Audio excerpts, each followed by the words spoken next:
हमारे पास है P Q R S,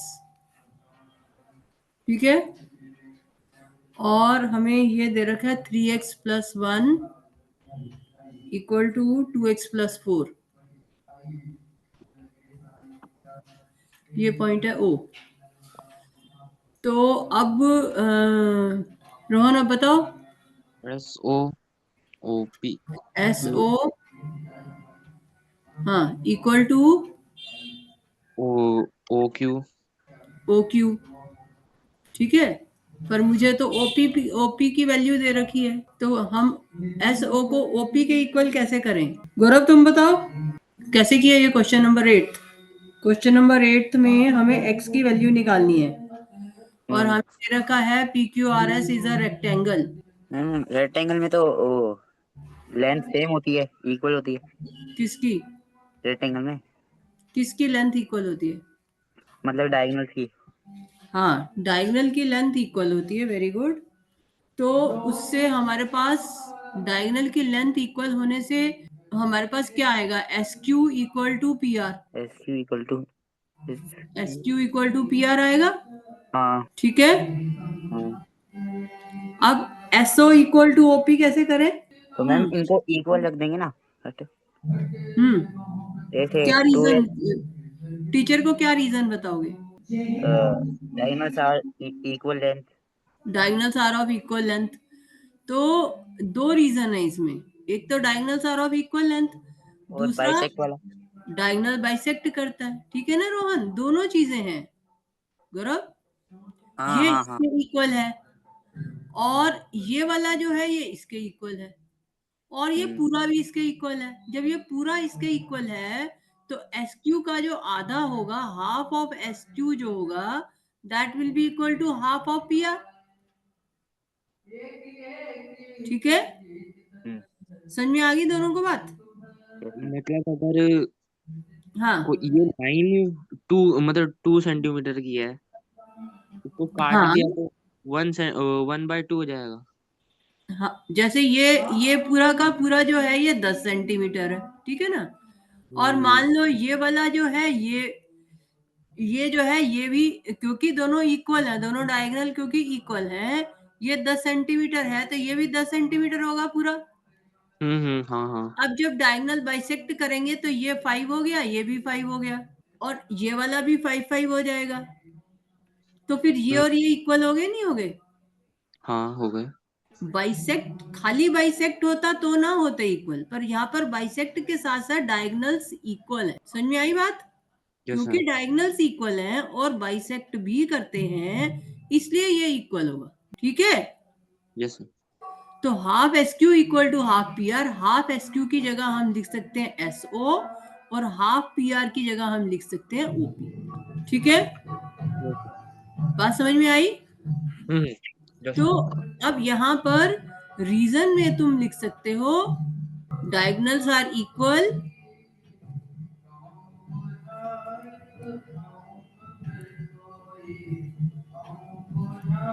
and bisect each other. बात समझ आई? दोनों बातें हो रही हैं, इसलिए ये इसका आधा इसके आधे के इक्वल होगा, राइट। अभी कुछ डाउट है तो बोलो।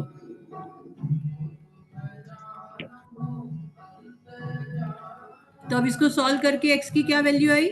3 3 3। तो x इक्वल टू 3, ठीक है। अब कौन सा क्वेश्चन कह रहे हो? Question number 6। Question number 6, ABCD is the square as shown, find x। ये BD है, दिस इज BD और हमें क्या दे रखा है? CE।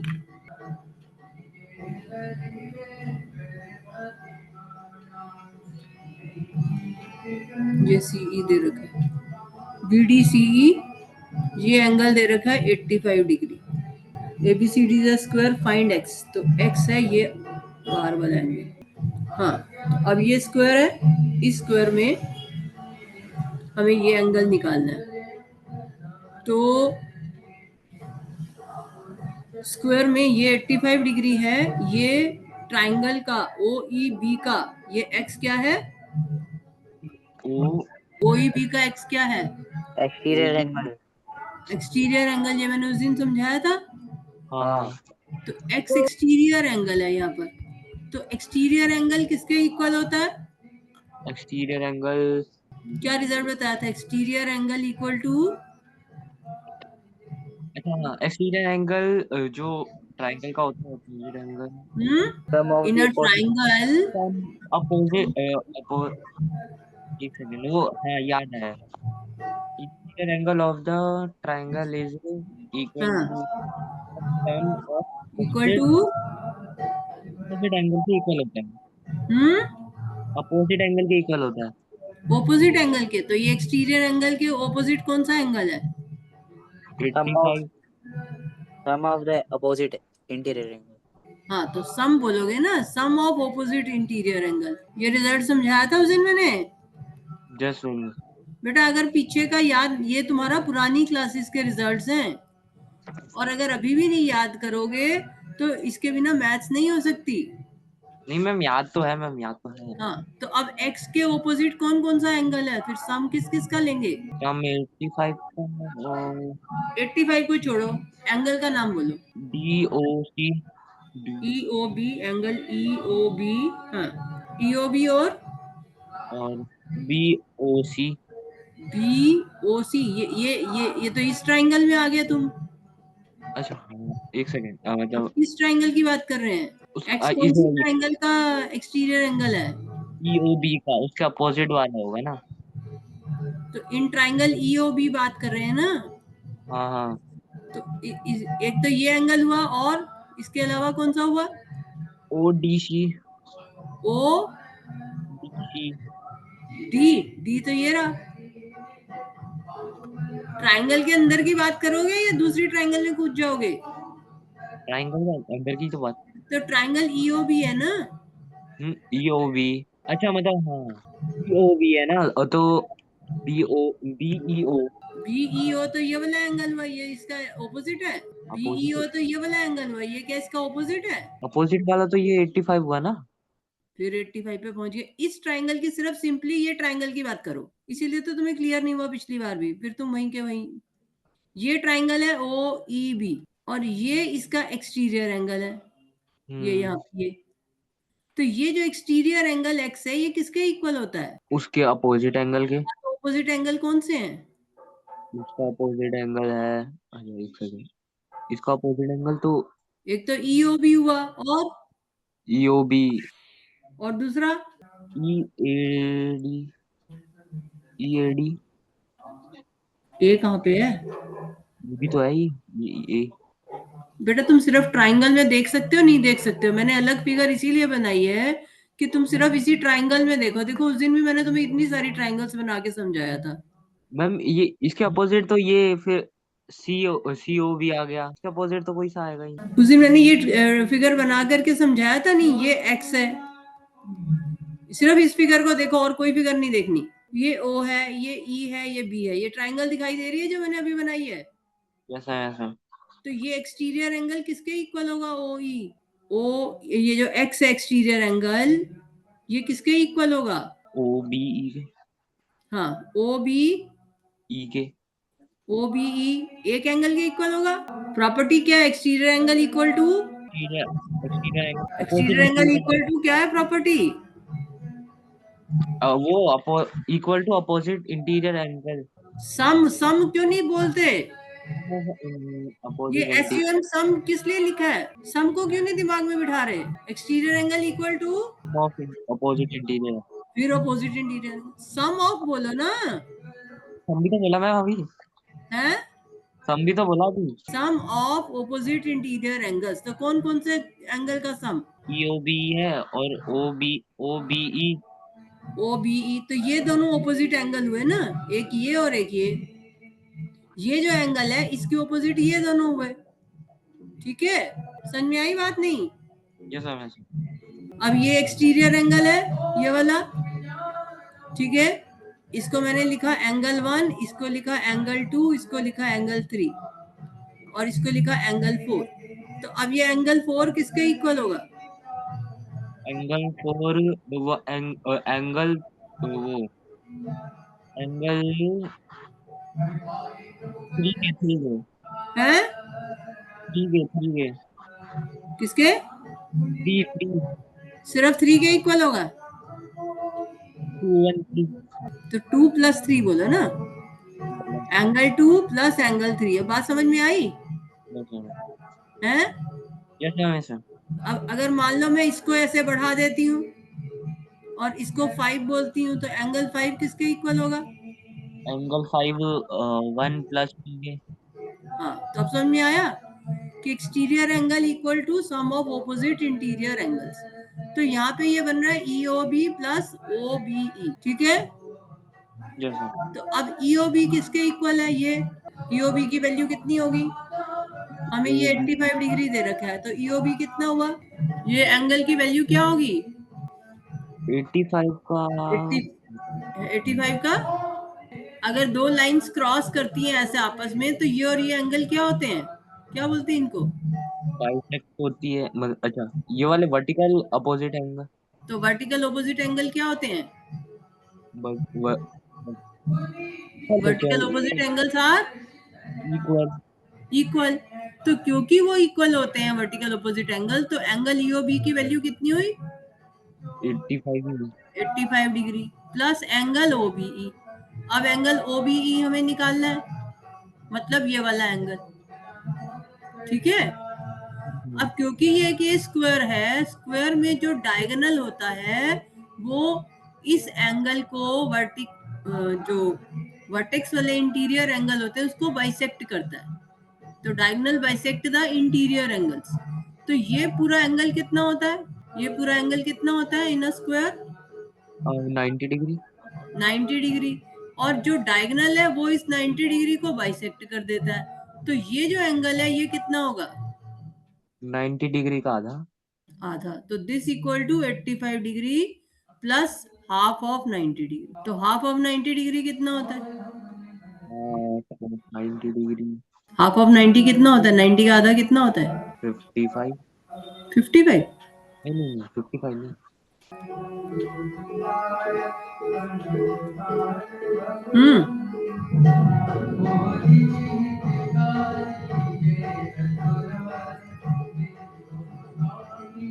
90 का आधा 40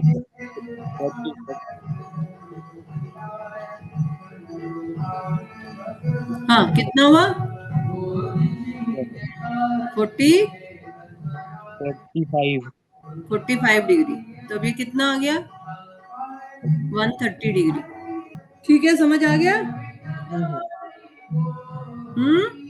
ये रीजन लिख दोगे, diagonal of a square bisect the interior angle through which it passes. ठीक है? जिस इंटीरियर एंगल से वो पास करेगा उस इंटीरियर एंगल को वो काट देगा, बाइसेक्ट कर देगा, इक्वल पार्ट्स में डिवाइड करेगा। पैरेललोग्राम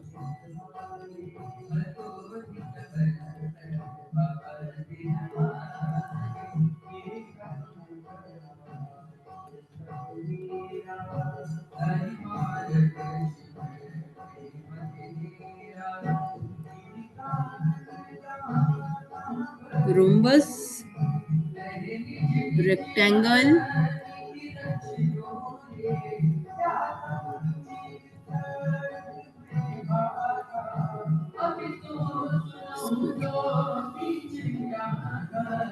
ठीक है। क्वाड्रिलेटरल क्या होता है? क्वाड्रिलेटरल कोई सी भी बंद क्लोज्ड शेप जिसकी 4 साइड हो क्लोज फिगर जिसकी 4 साइड्स हो। तो अब ये चारों जो है क्लोज्ड हैं और इनकी 4 साइड्स हैं। ये चारों चीजें क्लोज्ड हैं और इनकी 4 साइड्स हैं कि नहीं है? हाँ है अब इसमें सबसे पहले हम साइड्स की बात करते हैं, इनकी साइड्स की। अब जो पैरेललोग्राम की साइड्स हैं उसके बारे में तुम्हें क्या पता है? पैरेललोग्राम की साइड्स के बारे में क्या पता है?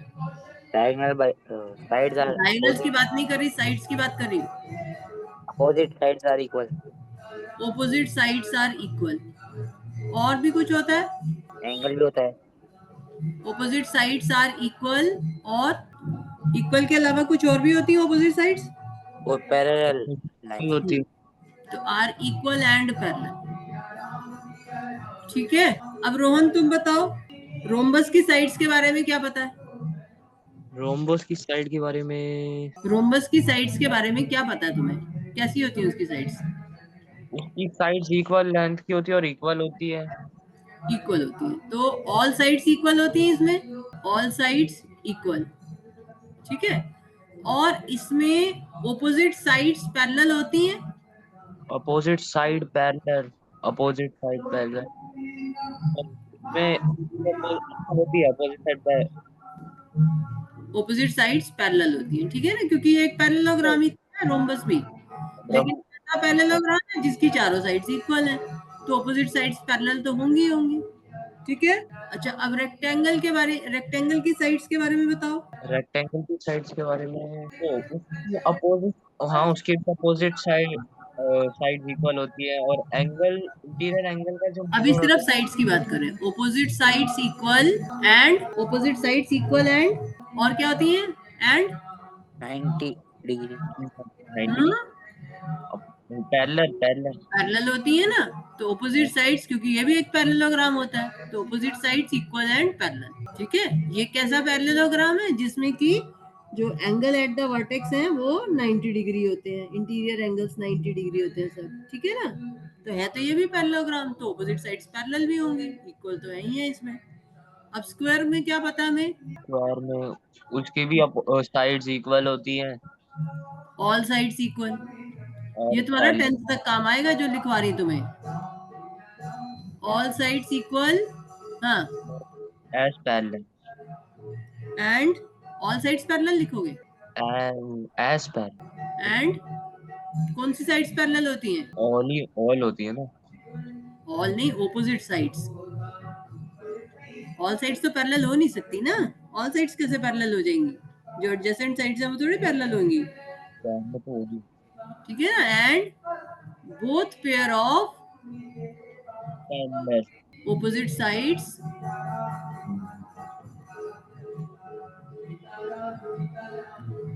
are parallel, ठीक है।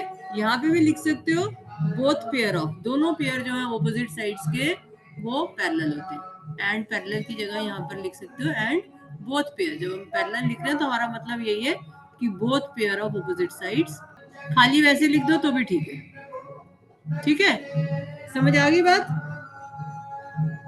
अब आ जाओ डायगोनल्स पे। सिया राम जय जय राम। डायगोनल सब पैरेललोग्राम के बताओ कैसे होते हैं पैरेललोग्राम के डायगोनल्स, क्या प्रॉपर्टी होती है? पैरेललोग्राम के डायगोनल्स की क्या प्रॉपर्टी होती है? बाइसेक्ट मैं each other. Bisect each other. और रोम्बस में? सेम है। हाँ, सेम है। सेम है। हाँ। कुछ और एक्स्ट्रा भी होता है इसमें? बाइसेक्ट ईच अदर के अलावा कुछ और भी होता है? राइट एंगल पे काटते हैं, राइट एंगल पे काटते हैं। हाँ, तो एट राइट एंगल, ठीक है ना, at right angle, bisect each other at right angle, ठीक है ना। जैसे मैंने तुम्हें समझाया था कि जब डायगोनल आपस में एक दूसरे को काटेंगे तो उनके बीच में जो डायगोनल्स के बीच में एंगल बनेगा वो क्या हो जाता है? 90 डिग्री, ठीक है। याद है कैसे बताया था मैंने? तो वो चीज को तुमको याद रखना है, जो भी तुम्हें पढ़ाया जाता है वो तुम्हें याद रखना होता है, ये नहीं कि तुम भूल जाओ। ये जैसे ये मैंने रोमस बना दी, अब इसमें ये एक, तो इसमें ये एक डायगोनल हो गया, ये एक डायगोनल हो गया, ये बाइसेक्ट भी करते हैं, ये जो डायगोनल बने इसके बीच में ये जो एंगल हुआ ये कितना हुआ? 90 डिग्री, बाइसेक्ट भी करेगा इक्वल, और ये आपस में बाइसेक्ट भी कर रहे हैं, ठीक है। समझ आ गई बात? क्लियर? Yes ma'am. बहुत कंजस्टेड ही हो गई ना फिगर, थोड़ा कम कर देते हैं, ठीक है। तो diagonal bisect and they are at right angle, तो that is the meaning of right angle. ये इसके इक्वल, ये इसके इक्वल, ठीक है ना। अच्छा, अब रेक्टेंगल में क्या होता है डायगोनल्स का? इक्वल। डायगोनल्स इक्वल होते हैं और bisect each equal, other. Equal and bisect each other. Bisect each other, equal भी होते हैं, अभी हमने क्वेश्चन किया, इक्वल भी होते हैं एंड बाइसेक्ट ईच अदर करते हैं, क्योंकि इक्वल होते हैं और बाइसेक्ट भी करते हैं तो उनका आधा आधा equal and bisect each other. अब स्क्वायर के केस में क्या होता है? ये भी इक्वल। इक्वल। इस वाले में ये हम्म, रोम्बस वाला ही है इस वाले में। हाँ, तो रोम्बस वाला है और एक्स्ट्रा क्या है रोम्बस से कि इक्वल भी है, रोम्बस में इक्वल नहीं था, रोम्बस में bisect each other at right angle था, वो यहाँ पे भी आएगा लेकिन इक्वल भी है। तो इसके पास तीन चीजें हैं, एक तो ये इक्वल और एक हो गया बाइसेक्ट ईच अदर, और थर्ड थिंग है at right angle, bisect each other at right angle. अगर बिल्कुल अलग से लिखना चाहो तो ऐसे भी लिख सकते हो कि angle diagonals are perpendicular to each other, तो ऐसे भी लिख सकते हो। तो bisect each other at right angle, तो इसके पास तीन चीजें हैं, इक्वल, बाइसेक्ट ईच अदर और राइट एंगल, जबकि रेक्टेंगल में इक्वल और बाइसेक्ट था, राइट एंगल नहीं था। इसमें बाइसेक्ट और राइट एंगल था, और इसमें सिर्फ बाइसेक्ट है पैरेललोग्राम में। बाइसेक्ट सब में आएगा, है ना, सब में बाइसेक्ट क्यों आ रहा है? क्योंकि ये सब क्या है, क्वाड्रिलेटरल्स। कौन से क्वाड्रिलेटरल्स है ये? सब में बाइसेक्ट क्यों आ रहा है? पैरेललोग्राम। पैरेललोग्राम, क्योंकि ये बेसिकली पैरेललोग्राम है। तो क्योंकि ये पैरेललोग्राम है इसलिए बाइसेक्ट तो आएगा ही आएगा। जो पैरेललोग्राम की प्रॉपर्टी है वो तो सब में आएगी ही आएगी। ठीक है, समझ आ गई बात? आगे चलूं? इसमें अच्छा, फिर उसके बाद यहाँ पे लिखो एंगल्स। अब एंगल्स के बारे में बताओ, क्या पता है?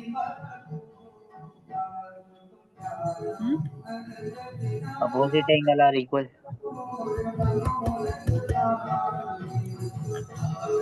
ऑपोजिट एंगल्स आर इक्वल किसमें? पैरेललोग्राम में। हाँ। तो opposite angles are equal, opposite angles are equal.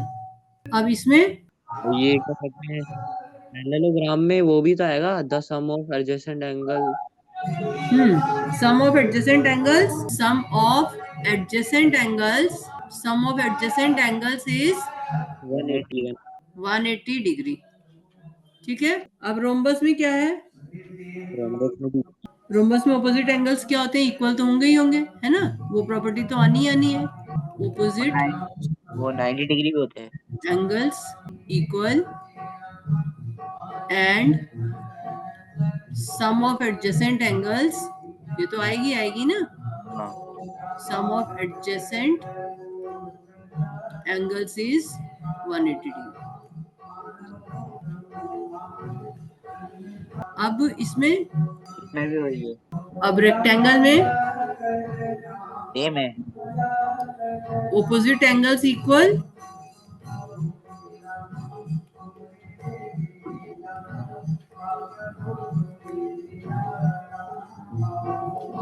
sum of adjacent angles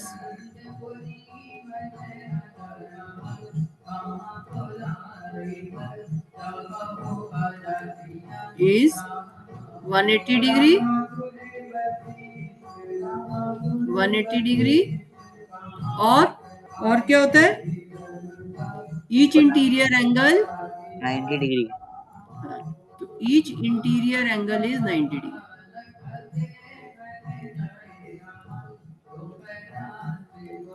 each interior angle is 90 degree. ठीक है, और स्क्वायर के केस में क्या आएगा?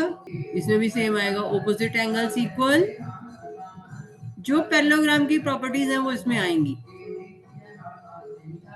Opposite angles are equal and sum of adjacent angles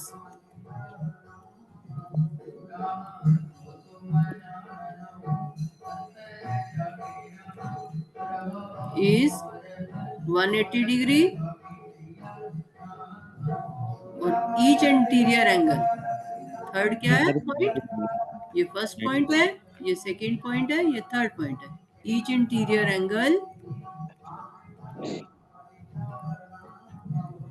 each interior angle is 90 degree. ठीक है, clear? तो ये ऐसे इधर करके तो इसके ऊपर बेस्ड, इस इंफॉर्मेशन पर बेस्ड तुम्हें कुछ भी क्वेश्चन पेपर में आ सकता है, तो तुम्हें ये सारी इंफॉर्मेशन अपने दिमाग में बिठानी है। तो जैसे ये क्वेश्चन है, square is a quadrilateral, square is a quadrilateral,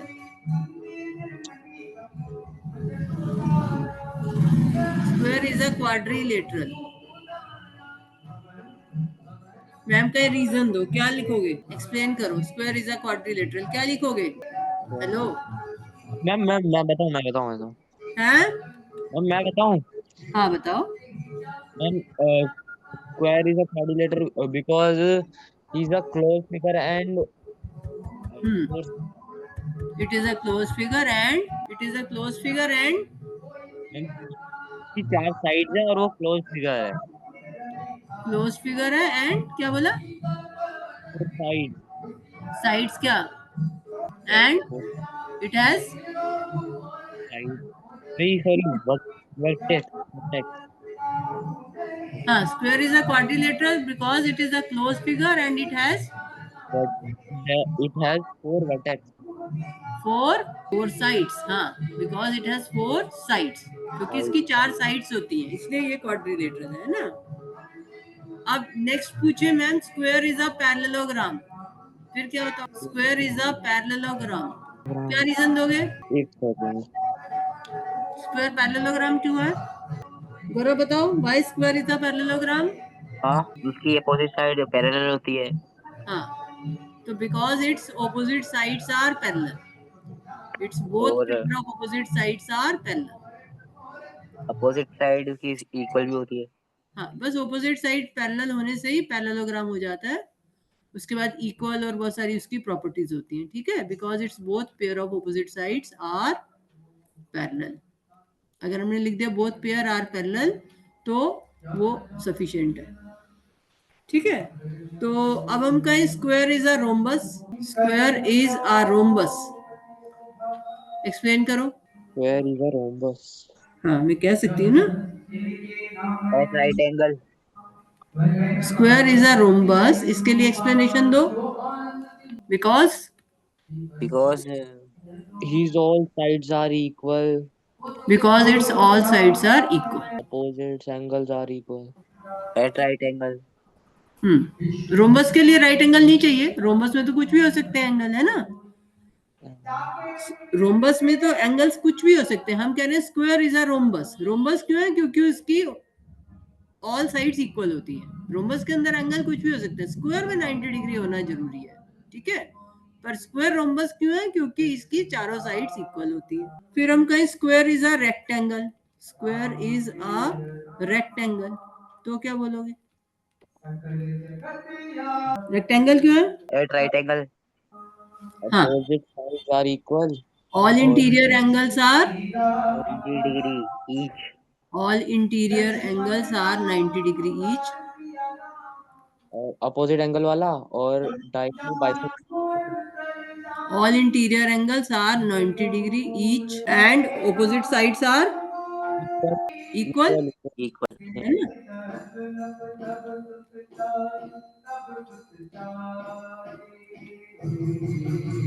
opposite sides are equal, equal होती हैं और पैरेलल भी होती हैं, तो ये सारी प्रॉपर्टीज है, तो it is a rectangle.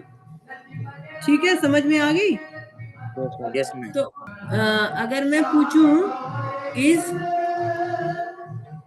Rectangle a rhombus, rectangle is a rhombus. Is rectangle a rhombus, क्या बोलोगे? रेक्टेंगल रोम्बस होगी? नहीं, नहीं है, क्यों नहीं है? फिर नहीं है तो रीजन दो। Because are interior angle here is not a 90 degree rectangle is not a rhombus, क्यों? बिकॉज उसका जो इंटीरियर एंगल है वो 90 डिग्री ईच नहीं है, है ही 90 डिग्री किसका? रोम्बस का। तो वो तो एक्स्ट्रा प्रॉपर्टी हो गई ना, रोम्बस की कौन सी प्रॉपर्टी को, वो तो रेक्टेंगल के पास एक्स्ट्रा प्रॉपर्टी है। लेकिन रेक्टेंगल के पास कौन सी ऐसी प्रॉपर्टी नहीं है जो रोम्बस होने के लिए चाहिए? उसकी shape rectangle is not a rhombus या may not be a rhombus. जरूरी नहीं है कि कोई रेक्टेंगल दे रखी है तो वो रोम्बस हो। एडजेसेंट एंगल्स आर 180 वाला। रोम्बस के लिए हमें क्या चाहिए? रोम्बस के लिए हमें एडजेसेंट एंगल चाहिए। एडजेसेंट एंगल तो सब में का सम 180 डिग्री होता है, वो तो सब में होता है, वो तो भी ऊपर ऊपर लिखवाया ना, सब में आ रहा है। Rectangle may not be a rhombus. Rhombus के लिए हमें क्या चाहिए था? Equal length. Hmm equal length equal length. तो इक्वल लेंथ होती है? नहीं होती। तो rectangle may not be a rhombus because it's adjacent sides, इसकी जो एडजेसेंट साइड्स हैं आर नॉट इक्वल। ठीक है ना? तो हो सकता है एडजेसेंट साइड्स इक्वल ना हो। रेक्टेंगल दे रखी है तो एडजेसेंट साइड्स हो सकता है इक्वल ना हो, तो इसलिए रेक्टेंगल को हम रोम्बस नहीं कह सकते। समझ आई बात? तो यस स्क्वायर को हम रोम्बस कह सकते हैं क्योंकि स्क्वायर में एडजेसेंट साइड सारी इक्वल होती है। ठीक है, ऑपोजिट तो इक्वल होती हैं। या ये लिख सकते because it's all sides may not B equal, ऐसे भी लिख सकते हो। ठीक है, क्लियर हो गया? तो इस तरह से मैम कुछ भी पूछ सकती है, तुम्हें उसके लिए ये सारी प्रॉपर्टीज जो मैंने लिखवाई हैं वो सब आनी चाहिए।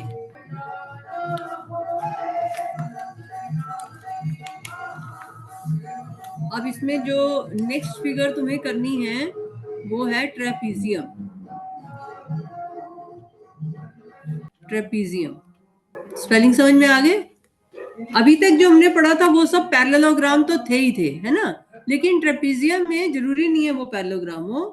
Trapezium is a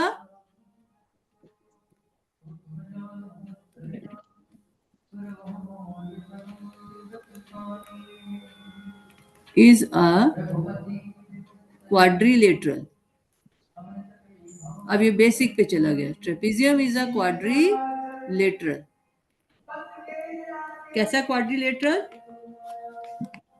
with at least one pair of at least one pair of parallel sides।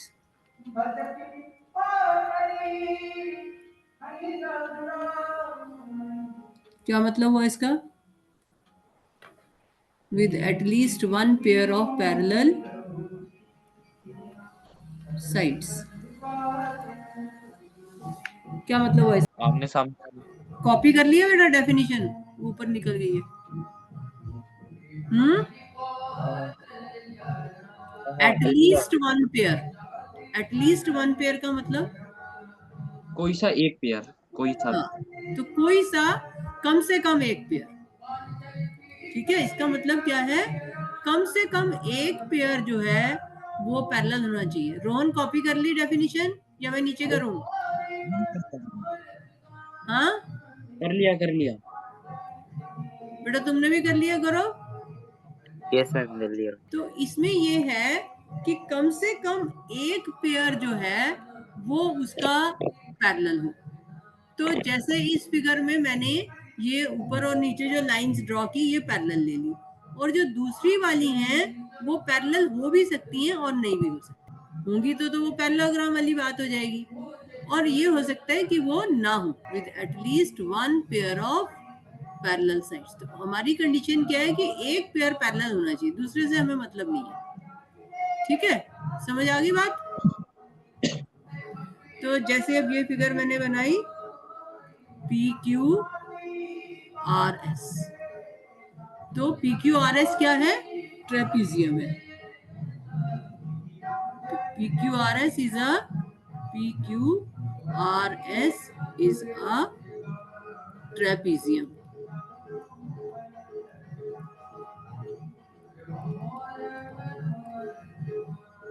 Because PQ is parallel to SR हमने लिया because PQ parallel to SR। ठीक है, बात समझ आ गई बेटे तुम लोग को? पैरेललोग्राम में क्या था? पैरेललोग्राम में क्या था? दी साइड पैरेलल थी। पैरेललोग्राम में दोनों पेयर ऑफ ऑपोजिट साइड्स को पैरेलल चाहिए था, इसमें हमें एक चाहिए, दूसरा हो या ना हो हमें मतलब नहीं है। अब ये एक प्रॉपर्टी होती है कि अगर ये जो दो लाइंस पैरेलल होती हैं, ठीक है, और उसको अगर ये ट्रांसवर्सल काटती है, कोई लाइन उसको काटती है, उसको क्या बोलते हैं? ट्रांसवर्सल। ये एक लाइन L1 है और एक ये लाइन L2 है। L1 जो है वो पैरेलल है L2 पे, तो ये ट्रांसवर्सल है, ये इसको काट रही है। तब ये जो इसको काट रही है लाइन L, इसको मान लो मैं L कह देती हूँ, तो इसमें ये जो इंटीरियर एंगल्स बनते हैं, इन इंटीरियर एंगल्स का सम हमेशा 180 डिग्री होता है। तो यहाँ पे ये और ये दोनों लाइंस पैरेलल है, PQ और SR पैरेलल है, और ट्रांसवर्सल कौन सी बन रही है यहाँ पे? PQ और SR पैरेलल लाइन है ना, तो इसमें ट्रांसवर्सल कौन सी है जो दोनों को काट रही हो? ये PQ है, ये SR है, ये दोनों पैरेलल है, PQ और SR।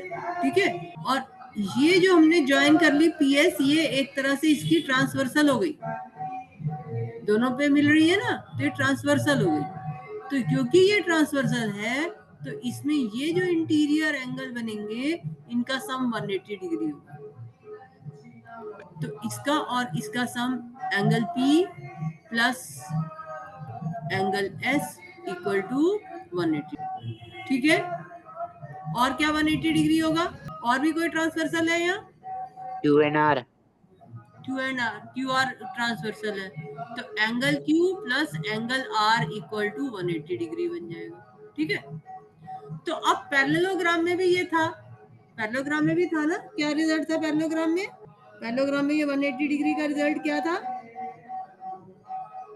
मतलब इसको दो पैरेलल लाइनों के बीच से कोई काट पैरेललोग्राम में क्या था? सम ऑफ एडजेसेंट एडजेसेंट, हाँ, is sum of 180। Adjacent angles is 180।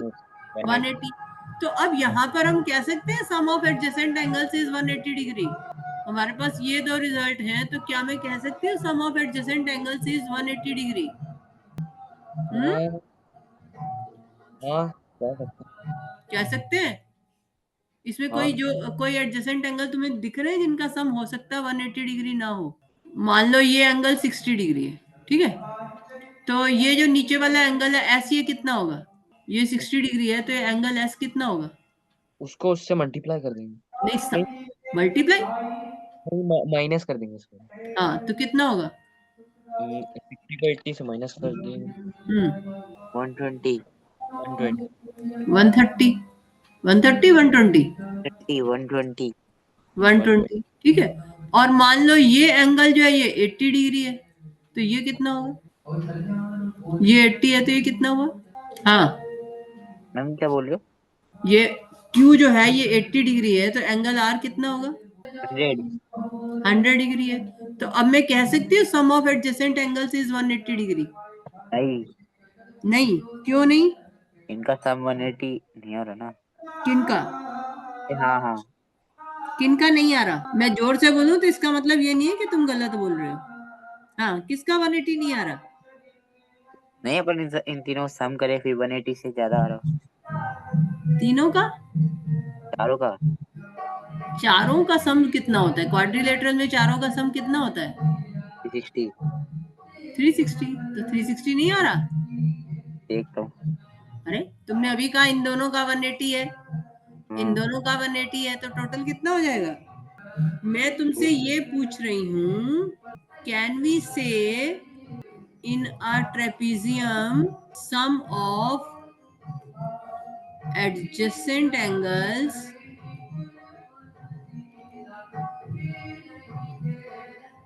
is 180 degree? क्या हम कह सकते हैं ये बात या नहीं? यस तो क्यों और नो तो क्यों? पैरेललोग्राम में था ये result, sum of adjacent angles is 180 degree. अरे बोलो, पैरेललोग्राम में था ये रिजल्ट? Yes ma'am. हाँ, तो क्या यहाँ पे भी हम कह सकते हैं sum of adjacent angles is 180 degree, या नहीं कह सकते? कुछ गड़बड़ झाला हो रहा है। कोई एडजेसेंट एंगल ऐसे हैं इसमें जिनका सम 180 ना हो? इस फिगर में कोई ऐसे एडजेसेंट एंगल तुम्हें दिख रहे हैं जिनका सम 180 ना हो? 60 है। हम्म ठीक है, क्या? मतलब 180 से ज्यादा हो, मतलब 180 हो, है ना? 180 से ज्यादा हो तो भी हमें नहीं चाहिए, और 180 से कम हो तो भी नहीं चाहिए। तो कोई ऐसे हैं? हाँ है, कौन 60 सा? है, P है, Q है। पी और क्यू, वेरी गुड। पी और क्यू का सम कितना आ रहा है? P और Q का सम मतलब दोनों को मिला के, हाँ हाँ, दोनों को मिला के 140 140। तो इसका आंसर नो आएगा। ये एडजेसेंट एंगल है ना? नहीं। लेकिन इनका सम जो है वो 180 नहीं है। तो ये रिजल्ट, पैरेललोग्राम वाला रिजल्ट यहाँ पर ट्रू नहीं है। यहाँ पर खाली क्या ट्रू है? जो लाइन पैरेलल है उसके साथ जो ये इंटीरियर एंगल बन रहे हैं ऊपर नीचे, इसका सम 180 होगा। लेकिन ऐसे जो एक लाइन के ऊपर 60 80 ऐसे वाले जो एडजेसेंट एंगल है, उनका सम 180 नहीं बन रहा, है ना? क्योंकि ये पैरेललोग्राम नहीं है। पैरेललोग्राम होती तो उसमें ये एंगल पॉसिबल ही नहीं था। पैरेललोग्राम में ये भी 180 चाहिए था, P प्लस क्यू भी 180 चाहिए था, P प्लस एस भी 180 चाहिए था। लेकिन ट्रेपेजियम में खाली P plus S, Q plus R, इन दोनों का 180 होना चाहिए बस। ठीक है। अब टाइप्स ऑफ ट्रेपेजियम में फर्स्ट है isosceles trapezium.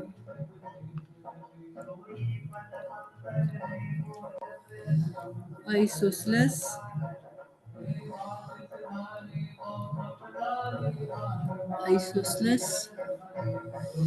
trapezium.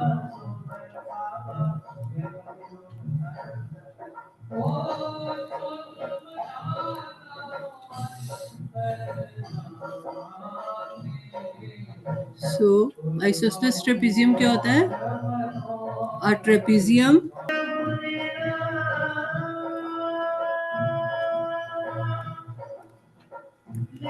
in which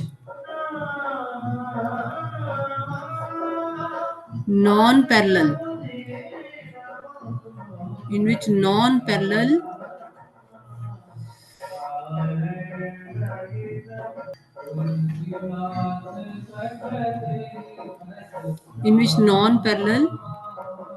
sides are equal is called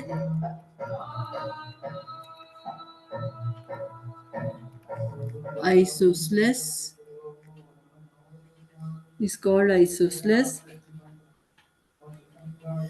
trapezium.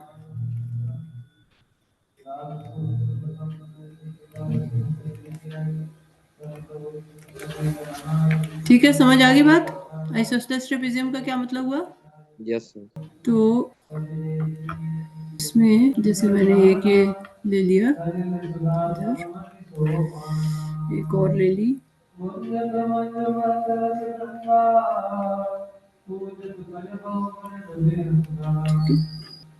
तुम लोग मेरे साथ साथ बनाते जाओ।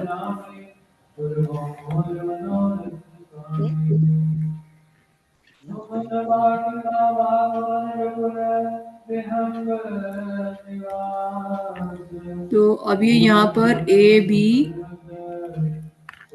सी डी मान लो, ये मेरे पास है A B C D trapezium. तो आइसोसेलेस ट्रेपेजियम है, तो इसमें कौन सी साइड्स पैरेलल है? कौन सी साइड्स पैरेलल है? डी और ए। हम्म डी और ए। डी और ए कौन सी साइड होती है? साइड हमेशा दो पॉइंट्स को मिला के बनती है। DCAB डी हाँ, ए और D C parallel A A B. A B. ड्रोन ठीक से बोलोगे बेटा, ये बहुत गलत तरीका है जो तुम बोल रहे हो। डी और ए मतलब कि कभी मैथ्स पढ़ा ही ना हो, ऐसे बोल रहे हो। D C parallel A B and D C parallel A B and C B और क्या इक्वल होना चाहिए? और साइड इक्वल क्या होना चाहिए? साइड हाँ, तो कौन सी वाली बनेगी? क्या डेफिनेशन दिखाई है मैंने? D और CB non parallel sides are equal, तो नॉन पैरेलल साइड्स कौन सी हैं? नॉन पैरेलल साइड हाँ, non parallel sides are equal कौन सी है नॉन पैरेलल साइड्स? डीए और सीबी। डीए और सीबी, तो AD equal to BC. Okay, तो एडी और बीसी इक्वल है, ये और ये इक्वल है, और ये डीसी और एबी जो है ये पैरेलल है। इसको बोलते हैं आइसोसेलेस ट्रेपेजियम। समझ में आया? Yes sir. आइसोसेलेस ट्रेपेजियम की डेफिनेशन। नेक्स्ट टाइप है, ये फर्स्ट पढ़ा तुमने, सेकंड है right trapezium.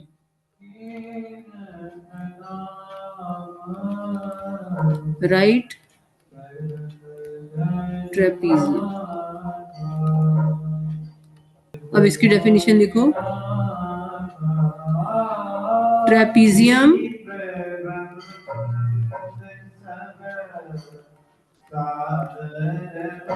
that has two right angles,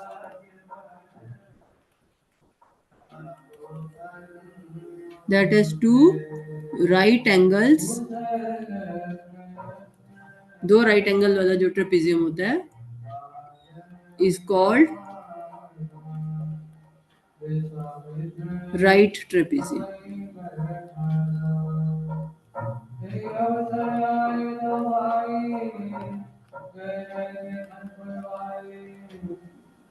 ठीक है,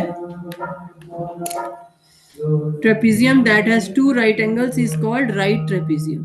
तो फिर से एक ट्रेपेजियम बना लो। अब इसमें क्या है कि दो राइट एंगल भी होंगे इस ट्रेपेजियम में।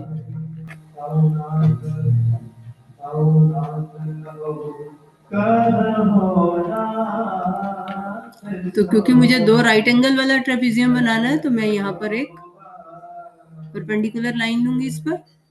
ठीक है, तो अब ये एंगल 90 डिग्री और ये एंगल 90 डिग्री। ठीक है, तो ये हुआ राइट ट्रेपेजियम, जिसमें कि वो ट्रेपेजियम जिसमें कि दो एंगल 90 डिग्री।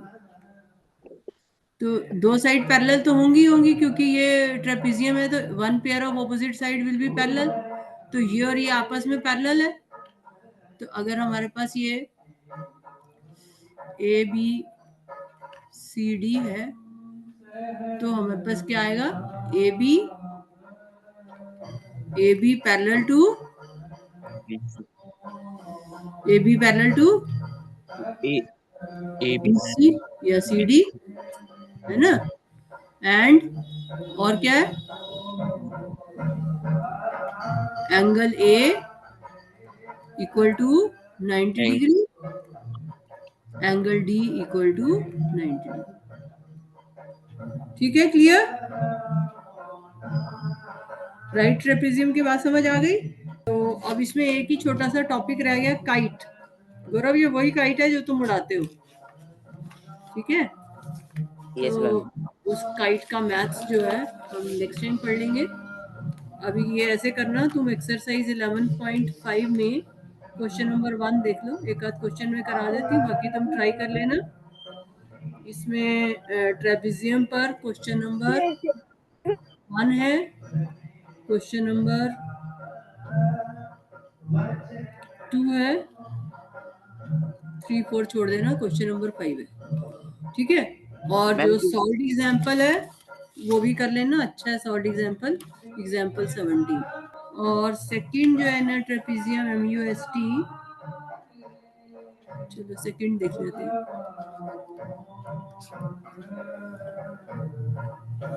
देखो, पढ़ के देखो क्वेश्चन नंबर फर्स्ट और क्वेश्चन नंबर 5। अब ये क्वेश्चन नंबर सेकंड देखो, इनर ट्रेपेजियम MUST, तो ये मैंने MUST लिख दिया, TS पैरेलल टू MU, तो TS पैरेलल टू MU, तो TS parallel to MU, the perimeter of the trapezium is 48 centimetre, perimeter equal to 48 centimetre. if one of the parallel side is twice the other and the sum of two non-parallel sides is 21 centimeter. One of the parallel side, गौरव तुम्हारे सामने question है नहीं है? नहीं है। अच्छा मैं लिख रही हूँ one of the parallel side is twice the other.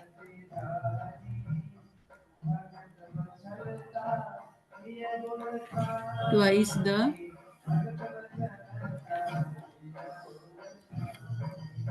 The other.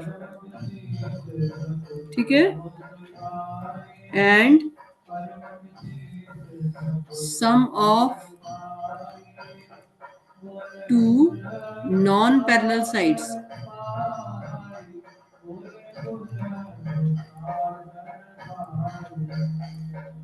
is 21 centimeter. Find the length of two parallel sides. Find the length of parallel sides.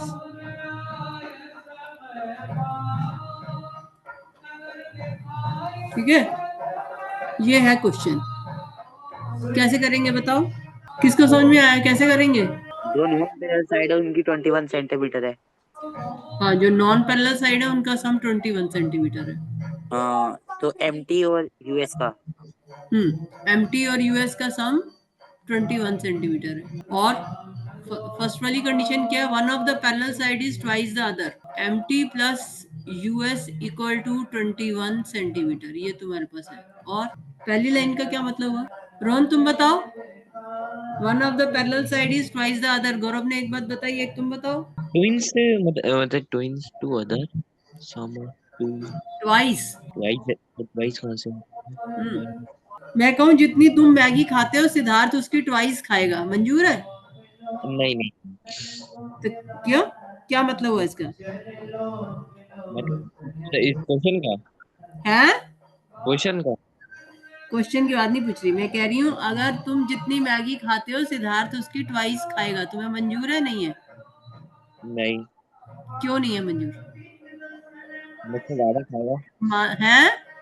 मुझसे ज्यादा खाएगा एक. उसको ज्यादा मिल जाएगा. हाँ.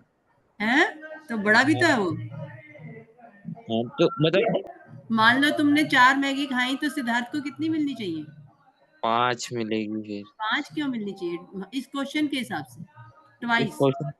इस क्वेश्चन के हिसाब से तो 5 ही मिलेगी. ठीक है तो 2 हो जाएगा. है? नहीं एक सेकंड. तुम्हें 4 मिली, मैं कह रही हूँ उसको ट्वाइस मिलेंगी तो उसको कितनी मिलेंगी? मेरा उसका स्क्वायर 4 का स्क्वायर. 4 का स्क्वायर थोड़ी होता है ट्वाइस. नहीं ट्वाइस का मतलब स्क्वायर नहीं होता. वो तो बहुत ज्यादा हो जाएगा. पेट. गौरव तुम बताओ ट्वाइस का मतलब? ट्वाइस मतलब तो आधा. आधा. आधा नहीं डबल. ट्वाइस का मतलब डबल. डबल. तो अगर रोहन को 4 मिलती हैं तो उसके बड़े भाई को 8 मिलेंगी. ठीक है ना गौरव? हाँ हाँ हाँ. अब उस हिसाब से यहाँ पर कौन किसका डबल है? क्या दे रखा है? One of the parallel side is twice the other. इसका मतलब एक पैरेलल साइड है उसकी डबल है. हाँ तो कौन सी पैरेलल साइड किसके डबल है? कौन सी साइड किसके डबल हुई? ये टीएस पैरेलल है. साइड तो यही है एमयू और टीएस. हाँ हम्म. ये एमयू टीएस की डबल है. एमयू डबल है. बड़ी कौन सी दिख रही है फिगर में? TS TS. टीएस बड़ी दिख रही है तो टीएस को डबल कर देते हैं ना. हाँ टीएस डबल एमयू. ठीक है. अब पेरीमीटर किसके इक्वल होता है? पेरीमीटर किसी फिगर का किसके इक्वल होता है? क्या बताया था मैंने? पेरीमीटर मतलब क्या होता है? पूरी बाउंड्री ना मतलब लेंथ हाँ लेंथ. हाँ प्लस लेंथ प्लस नहीं to bracket length plus breadth. वो तो तब होएगा ना जब वो रेक्टेंगल होगी. ये रेक्टेंगल थोड़ी है. अगर कोई ऐसे ही फिगर है तो उसका पेरीमीटर क्या होता है? वो ऐसी तो फिगर है. रेक्टेंगल है. हाँ. लेंथ प्लस ब्रेथ प्लस हम्म. लेंथ प्लस ब्रेथ ही होता है. Length plus bread. तो ये तो ब्रेड तो अलग अलग है ना. देखो एमटी अलग है, यूएस अलग है. इक्वल थोड़ी है. पेरीमीटर का मतलब मैंने क्या बताया था? पेरीमीटर मींस पेरीमीटर की डेफिनेशन क्या होती है? पेरीमीटर का मतलब मतलब पूरी बाउंड्री का मतलब पूरी बाउंड्री की लेंथ है ना, तो पूरी बाउंड्री कितनी है, एम यू, एम यू आगे MUST plus US US plus order से चलो plus MU plus ST S T plus TS TM TM. ठीक है ना, तो अब हमें क्या दे रखा है देखो, M T plus US equal to 21 centimetre. तो एम टी ये हो गया और यूएस कौन सा, ये हो गया, इन दोनों का सम कितना दे रखा है 20 21, तो इन दोनों की जगह तो हम 21 लिख सकते हैं। ठीक है, प्लस अब बाकी रह गया एम यू और एस टी। तो एम यू एस टी जो है वो एम यू का डबल है, तो M U plus S T की जगह हम क्या लिखेंगे, डबल ऑफ एम यू। ठीक है, एस टी क्या है, एम यू का डबल है। तो अब उसके बाद यूज करो पेरीमीटर, पेरीमीटर कितना दे रखा, 48 सेंटीमीटर। 48 सेंटीमीटर यूज करके एमयू की वैल्यू निकाल सकते हो। यहाँ पे ये इधर आ गया 48, तो अब एमयू की वैल्यू निकाल सकते हो। 48 इक्वल टू, इन दोनों को ऐड करो, कितना आएगा, MU plus 2MU। 2MU square square कैसे होता है बेटा, स्क्वायर तो मल्टीप्लाई करने से होता है, स्क्वायर ऐड करने से थोड़ी होता है कभी। नहीं नहीं स्क्वायर तो तब होता है अगर हम एमयू को एमयू से मल्टीप्लाई करें, जब ऐड करेंगे तो कितना, जैसे तुम्हारे पास हो x प्लस 2x तो कितना होता है 3x 3x, तो ऐसे mu प्लस 2MU कितना हुआ 4 और 3MU 3MU। ठीक है ना, 3MU equal to 3MU plus 21। अब 21 को इधर ले आओ, कितना आ जाएगा, कितना आया 3 से कट जाएगा है, 48 माइनस 21 कितना हुआ 27 हो 27 गया। हाँ तो 27 इक्वल टू 3MU, अब 3 से डिवाइड करो, 9 so this implies MU equal to 9 तो 9 सेंटीमीटर आ गया। तो हमें लेंथ ऑफ पैरेलल साइड्स निकालनी है, तो MU 9 सेंटीमीटर है, तो दूसरी पैरेलल साइड कितनी हुई, US इक्वल टू, US किसके इक्वल होगा, 9 MU 9 तो US कितना हुआ रोहन, US कितने किसके इक्वल आएगा, US क्या था MU का, ज्यादा हम्म उसका डबल, उसका डबल, क्या कह रहे हो बेटा, सुनाई नहीं दे रहा मुझे, डबल उसका डबल, तो डबल कितना होता है इसका, 18 तो 18 सेंटीमीटर हो गए। ठीक है, तो क्वेश्चन है find the length of two parallel sides, तो लिखोगे length of two parallel sides is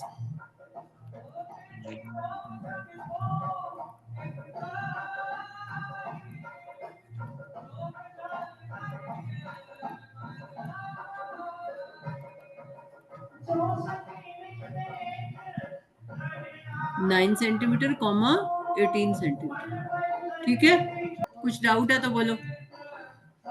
hello hello ma'am ये 18 के साथ अरे ये यूएस इक्वल टू 2MU नहीं था, अच्छा ठीक है डबल था ना उसका, ट्वाइस हाँ था हाँ ना, तो MU 9 है तो यूएस उसका डबल है।